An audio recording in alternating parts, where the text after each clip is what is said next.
If you're a heating or air conditioning technician, how can you sell more parts when you're at homes, and why does this matter? This is an important question. I'm Scott Bell, coming to you live for HVAC Technician Sales Secrets on a perfect day to talk about sales and a perfect day to talk about you. We are talking about the 5.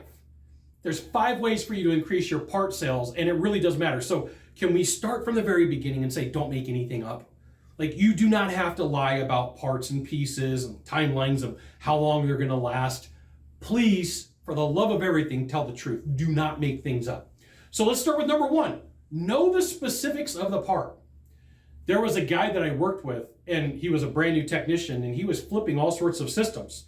So the company said, hey, Scott, will you go make sure this guy's doing the right thing? So I ride with him, and he's making up content about how parts work. So we had to pull him aside, go through some coaching and go through some training, got him back on board, put him back out in the field, and he did fantastic once he really understood what the parts were doing, right? So the company paid the homeowners and said, hey, look, here's what's going on. They did the right thing.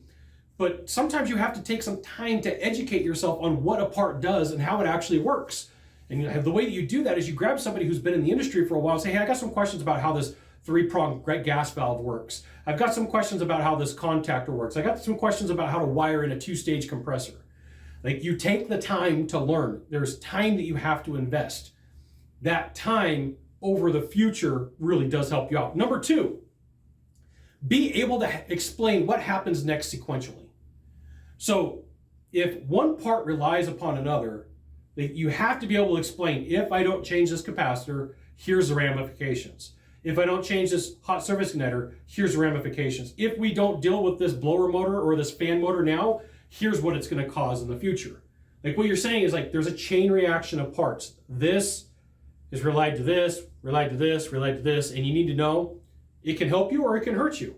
Parts wear out over time. You need to be explained why they wear out. Like, people would ask me, hey, Scott, why does a blower motor wear out? Like, let's go through the amount of hours of runtime that you're using this thing. I live in Federal Region 4, Sacramento, which means you're going to use your heating about 1,500 hours and you're going to use your air conditioner about 2,500 hours, depending upon the table that you look at. So we're going to run this thing for 4,000 hours multiplied by 7 years. You got 30,000 hours of use in it. Could be a possibility why it failed. That's a lot of time on a motor. Number 3, get the people to the equipment. So I have this belief that it's their home, it's their property, it's their thing. They should be taking a look at it. And if they're too caught up in Wheel of Fortune or Jeopardy or whatever's on television, like, you've lost your opportunity to have a conversation. They're literally sitting there, hitting the buttons on their thumb. Like, pay attention to what's going on. Get them engaged. It's their house, not yours. This is why you should join HVACTechSecrets.com. I'll give you the goods. Not in the Facebook group, not in the YouTube channel. Number 4, have a coherent explanation. So I have this belief that if you explain in order of operation, it's this part, then this part, then this part, the people can go, oh, if that fails, that next one doesn't work. It really does help you out have this conversation. And then make your list of issues. You've got your today issues, your tomorrow issues, and your future issues. The todays need to be taken care of right now. The tomorrows, they can probably wait. And in the future, those are things that have a potential of failing, right? You can categorize it 3 ways. You may have a different way of saying it. That's okay. Number 4, be patient.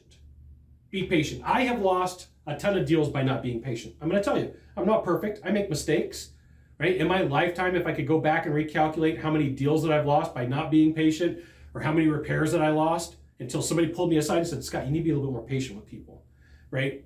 Little Jimmy's got to get braces. Little Becky's got to get a cheerleader uniform. The car broke down.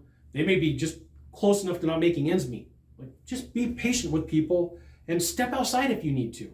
Hey, if you guys need a couple of minutes to talk about this, I'll come back inside. Just come grab me when you're ready. And then number 6, offer the parts. As easy as this sounds, I've ridden with technicians that, like, there's 3 or 4 things wrong with the equipment, and they'll go, well, it's not ready yet. That's not your decision. Offer the parts. Here's where you're sitting. Like, here is what I'm looking at. Here's what the options are. What do you want to do? Right? There's a point where you got to look at the person and say, here's what's going on. Because here's what happens. If you've ever worked with a manager or worked in management, that decision to not have a conversation has ramifications about 3 or 4 months later when somebody else goes out there and says, hey, there's these issues. And the homeowner goes, well, why didn't you tell me? Or the system fails. You got one thing to do from here, just one thing. Find the subscribe button, click on it, and every time I send out a video, you'll get an update that says HVAC Technician Sales Secrets sent out another fantastic video. You should check it out, which you should. We'll see you soon.